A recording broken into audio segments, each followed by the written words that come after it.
ನೀನೆ ನನ್ನ ಜೀವ ನೀನೆ ನನ್ನ ಸರ್ವಸ್ವ ಎಂದು ಬಂದವಳ ಕೈ ಆಗಿರಲಿ ಬಂದವನ ಕೈ ಆಗಿರಲಿ ಯಾವುದೇ ರೀತಿಯಾಗಿ ಬಿಡೋದಕ್ಕಂತೂ ಹೋಗಬೇಡ್ರಿ. ಯಾಕಪ್ಪ ಈ ಮಾತು ಹೇಳ್ತಾ ಇದ್ದೀನಿ ಅಂದರೆ, ಈಗಿನ ಕಾಲದಲ್ಲಿ ಪ್ರೀತಿ ಮದುವೆ ಆಗೋರು ಎಷ್ಟೋ ಜನ ಇರ್ತಾರೆ, ಹಾಗೆ ಒಪ್ಪಿಸಿ ಮನೆಯಲ್ಲಿ ಮದುವೆ ಆಗೋರು ಎಷ್ಟೋ ಜನ ಇರ್ತಾರೆ, ಮನೆಯವರ ಒತ್ತಡಕ್ಕೂ ಮದುವೆ ಆಗಿರೋ ಎಷ್ಟೋ ಜನ ಇರ್ತಾರೆ. ಆಪ್ಷನ್ಸ್ ಅನ್ನೋದು ನಿಮ್ಮ ಕೈಲಿರುತ್ತೆ, ಒಳ್ಳೆ ದಾರಿಯಲ್ಲಿ ಹೋಗಬೇಕೋ ಇಲ್ಲ ಕೆಟ್ಟ ದಾರಿಯಲ್ಲಿ ಹೋಗಬೇಕೋ ಅನ್ನೋದು. ಹಾಗೆ ಒಂದು ಹೆಣ್ಣು ಒಂದು ಗಂಡು ಸರಿಸಮವಾಗಿದ್ದರೆ ಮಾತ್ರ ಸಂಸಾರ ಸಾಗರ ಅನ್ನೋದು ಮುಂದೆ ಹರಿತಾನೇ ಇರುತ್ತೆ. ಯಾವ ಹೊಸ ನೀರು ಬಂದ್ರೂ ಹಳೆ ನೀರಿನ ರುಚಿ ಬಿಟ್ಕೊಡಲ್ಲ, ಯಾವುದೇ ಗಂಡಾಗಿರ್ಬೋದು ಹೆಣ್ಣಾಗಿರ್ಬೋದು. ಏನಕ್ಕಪ್ಪ ಈ ಮಾತು ಹೇಳ್ತಾ ಇದ್ದೀನಿ ಅಂತ ಅಂದರೆ, ನಾನು ಇಷ್ಟಪಟ್ಟೆ ಮದುವೆ ಆಗಿರೋದು. ಬಟ್ ಏನಂತಾರೆ, ನಾನು ದಿನ ಕಿತ್ತಾಡ್ತಿರ್ತೀನಿ, ದಿನ ಜಗಳ ಆಡ್ತಾ ಇರ್ತೀನಿ ಅವ್ರ ಜೊತೆಗೆ. ಬಟ್ ನಾನೇ ಹೋಗಿ ಸಾರಿ ಕೇಳ್ತೀನಿ.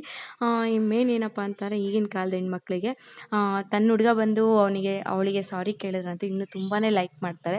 ಸುಮ್ಮನೆ ಕಿತ್ತಾಡ್ತಾರೆ, ಸುಮ್ಮನೆ ಸಾರಿನೂ ಹೇಳಿಸ್ಕೊತಾರೆ. ಅದೇ ರೀತಿಯಾಗಿ ನಾನು ಅಷ್ಟೇ ಎಕ್ಸ್ಪೆಕ್ಟ್ ಮಾಡ್ತೀನಿ ನನ್ನ ಹಸ್ಬೆಂಡಿಂದ, ಸಾರಿ ಬರುತ್ತೆ ಬಟ್ ಬರೋದೇ ಇಲ್ಲ. ನಾನೇನು ಮಾಡಿಲ್ಲ ಹೋಗಿ ಅನ್ನೋ ಕೋಪ ಬರುತ್ತೆ. ಲಾಂಗ್ ಡಿಸ್ಟೆನ್ಸ್ ಇದ್ದರೂ ಪರವಾಗಿಲ್ಲ, ಅವ್ರ ಮೇಲೆ ಪ್ರೀತಿ ಅಂತೂ ಕಮ್ಮಿ ಆಗಬಾರ್ದು. ಅದೇ ರೀತಿ ಮನೆಯಲ್ಲಿ ಗಂಡ ಕೆಲಸ ಎಲ್ಲ ಮುಗಿಸ್ಕೊಂಡು ಮನೆಗೆ ಬರ್ತಾನೆ. ಮನೆಗೆ ಬಂದಿದ್ದ ತಕ್ಷಣ ಮಾತ್ರ ಸುಮ್ಮನೆ ಎಲ್ಲ ಸೀರಿಯಸ್ ಆಗಿ ಏನಾದರೂ ಜಗಳ ಆಡೋದು ಆ ಥರ ಎಲ್ಲ ಆಗಿರೋ ದಯವಿಟ್ಟು ಅದನ್ನು ನಿಲ್ಲಿಸ್ಬಿಡಿ. ಏನಕ್ಕಪ್ಪ ಅಂತಂದರೆ, ಅವರು ಕಷ್ಟಪಟ್ಟು ಬೆವರು ಸುರಿಸಿ ಬಂದಿರ್ತಾರೆ. ನನ್ನ ಮಕ್ಕಳು ಏನು ಮಾಡ್ತಾರೆ, ನನ್ನ ಹೆಂಡತಿ ಏನು ಮಾಡ್ತಾರೆ ಅಂತ.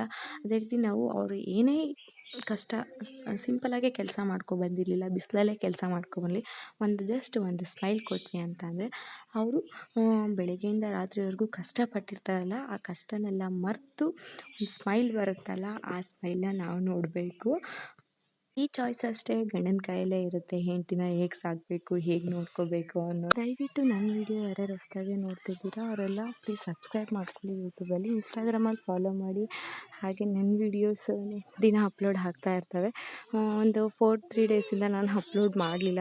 ಏನಕ್ಕಪ್ಪ ಅಂತಂದರೆ ನಮ್ಮ ದೊಡ್ಡಮ್ಮೂರಲ್ಲಿ ನೆಟ್ವರ್ಕ್ ಸಿಗ್ತಿಲ್ಲ. ಸೊ ಅದಕ್ಕೋಸ್ಕರ ಇನ್ನೂ ನಾನು ಸ್ಟಾರ್ಟ್ ಮಾಡ್ತಾ ಇರ್ತೀನಿ. ಪ್ಲೀಸ್ ಲೈಕ್ ಮಾಡಿ, ಶೇರ್ ಮಾಡಿ, ಯೂಟ್ಯೂಬಲ್ಲಿ ಸಬ್ಸ್ಕ್ರೈಬ್ ಮಾಡ್ಕೊಳ್ಳಿ, ಇನ್ಸ್ಟಾಗ್ರಾಮಲ್ಲಿ ಫಾಲೋ ಮಾಡಿ. Thank you for watching my videos.